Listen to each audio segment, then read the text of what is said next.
नमस्कार दोस्तों, UP board 2022 में क्वेश्चन पूछा गया हुआ है, परासरण और विसरण में क्या अंतर है।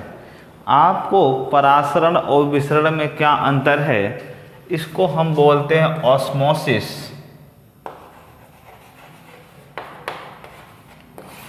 और इसको हम बोलते हैं डिफ्यूजन।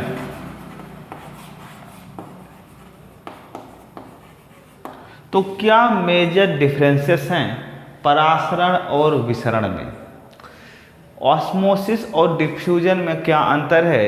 ये यूपी बोर्ड 2022 में क्वेश्चन पूछा हुआ था और सामान्यतः एग्जामों में ये क्वेश्चन पूछा भी जाता है, परासरण और विसरण में क्या अंतर है, ऑस्मोसिस और डिफ्यूजन एक दूसरे से क्या अलग है, और एसपीएम सेमी परमेबल मेम्ब्रेन अर्थात अर्धपारगम्य झिल्ली का यहाँ पर होना क्यों आवश्यक है। आइए डिस्कस करते हैं। यदि हमको परासरण और विसरण में अंतर जानना है तो हमको सबसे पहले जानना पड़ेगा परासरण और विसरण में होता क्या है।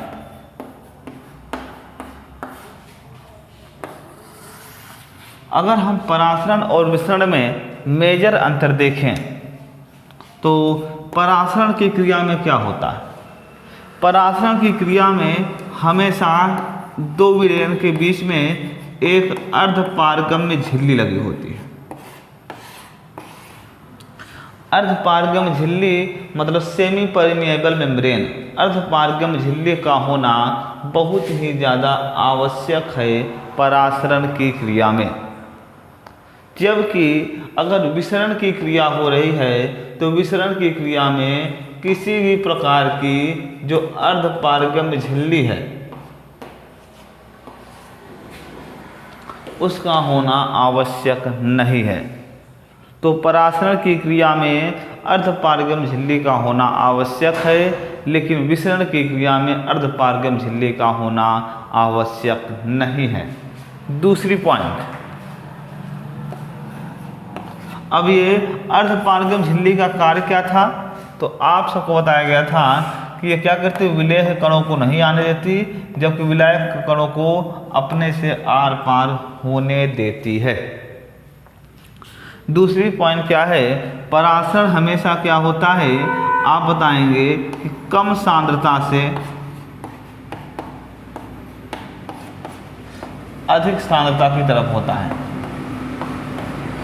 परासरण की क्रिया हमेशा कम सांद्रता से अधिक सांद्रता की तरफ होती है, जबकि विसरण की क्रिया हमेशा अधिक सांद्रता से कम सांद्रता की तरफ होती है।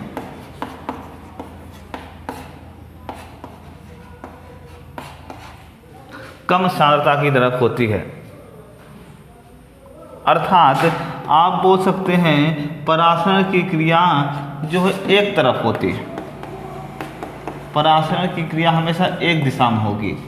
एक दिशा मतलब हमेशा कम सांद्रता से अधिक सांद्रता की तरफ होगी, अर्थात हमेशा विलायक का प्रवाह किस तरफ होगा, विलयन की तरफ होगा। परासरण की क्रिया एक दिशा में होगी, कम सांद्रता से अधिक सांद्रता की तरफ होगी और इसमें अर्धपारगम्य झिल्ली का होना आवश्यक है। जबकि अगर हम विसरण की क्रिया पता किया है तो विसरण क्रिया अधिक सांद्रता से कम सांद्रता की तरफ तो होती है, साथ में यह दोनों दिशाओं में होती है। दोनों दिशाओं में होती है। दोनों दिशाओं में होती है, इसका मतलब क्या है, दोनों दिशाओं में होती है, इसका मतलब ये है कि विलयन से विलायक, विलायक से विलयन, दोनों तरफ प्रवाह हो सकता है। चौथी पॉइंट ये है कि परासरण की जो क्रिया होती है वो हमको सामान्यतः द्रव या विलयन की अवस्था में देखने को मिलती है। परासरण की क्रिया हमको सामान्यतः द्रव या विलयन की अवस्था में ही देखने को मिलती है, क्योंकि द्रव या विलयन की अवस्था में ही हम उनके बीच में अर्धपारगम्य झिल्ली लगा देते हैं। और इसमें चौथी पॉइंट हमारी जो होगी वो क्या होगी, विसरण की क्रिया जो होती है या तो वो द्रव या तो गैस दोनों अवस्थाओं में देखने को मिल सकती है। तो परासरण और विसरण में क्या अंतर है, यूपी बोर्ड 2022 में क्वेश्चन पूछा हुआ है। तो परासरण और विसरण में परासरण की क्रिया में अर्धपारगम झिल्ली का होना बहुत जरूरी है, जबकि विसरण की क्रिया में किसी प्रकार की अर्धपारगम झिल्ली का होना आवश्यक नहीं है। परासरण की क्रिया हमेशा कम सांद्रता से अधिक सांद्रता की तरफ होगी, अर्थात तन विलयन से सांद्र विलयन की तरफ हमेशा होगा, जबकि विसरण की क्रिया हमेशा अधिक सांद्रता से कम सांद्रता की तरफ होगी, अर्थात सांद्र विलयन से तन विलयन की तरफ प्रवाह होगा।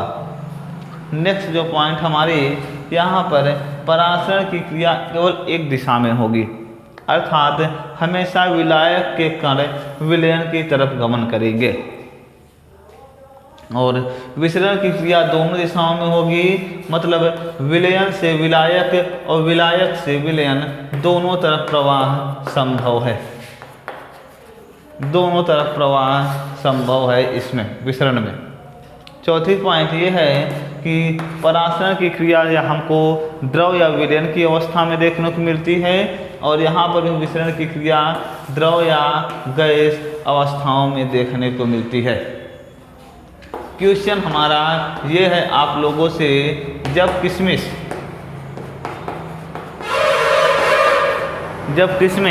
को पानी में डालते होंगे, पानी में डालते हैं तो फूल कर बड़ी हो जाती है,